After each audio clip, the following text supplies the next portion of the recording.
নিয়ে যাবার জন্য এসেছেন অফিসার? স্যার, এই যে স্যার, এই লোকটা তুফান কাল রাতে একটা মেয়েকে ধর্ষণ করার পর খুন করে তার লাশটা খালে জলে ফেলে দিয়েছে। আমরা লাশটা পোস্টমর্টমে পাঠিয়েছি। মেয়েটির বাবা থানায় মিসিং ডায়েরি করে। আমরা মেয়েটির সন্ধান করতে গিয়ে খালে জলে তার লাশটা পাই। তুফানের শাস্তি চাই, শাস্তি চাই, শাস্তি চাই, তুফানের শাস্তি চাই, শাস্তি চাই, শাস্তি চাই, তুফানের স্যার, কলোনির মানুষ ক্ষেপে আছে। এই লোকটাকে শাস্তি না দিলে কলোনিতে আগুন জ্বলবে। আগুন? সেই আগুন জ্বালানোর জন্য তো আপনি এইখানে এসেছেন ইন্সপেক্টর। আর আমি এসেছি ফায়ার ব্রিগেড হয়ে সেই আগুনের জল ঢালার জন্য।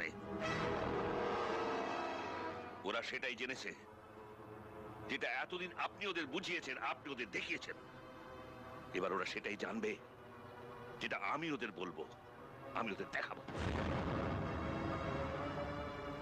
ওকে নিয়ে এসো।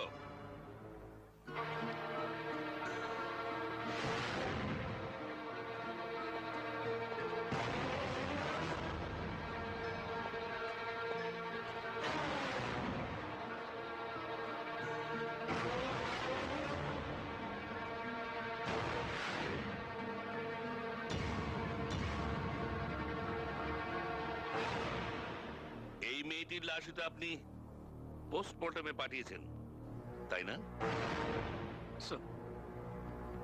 সব সত্যিটা এদের সামনে বলো।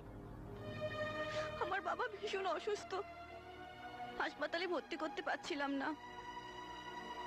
অবিনাশ বাবাকে হাসপাতালে ভর্তি করে দেয়, আর সেই মিথ্যে গল্পের আড়ালে তুফানের বাড়িতে রাতে আশ্রয় নিতে বলে।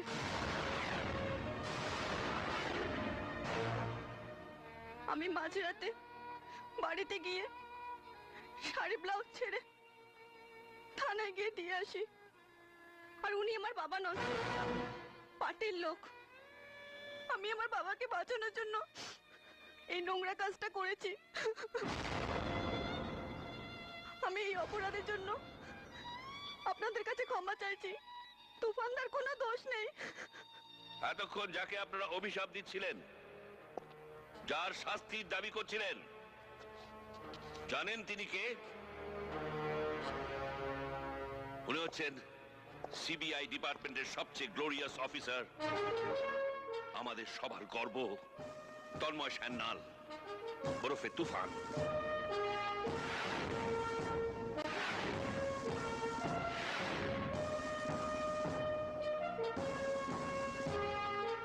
যে পরিমল ঘোষের খুনের ইনভেস্টিগেশনের জন্য দিল্লি থেকে এখানে এসেছেন।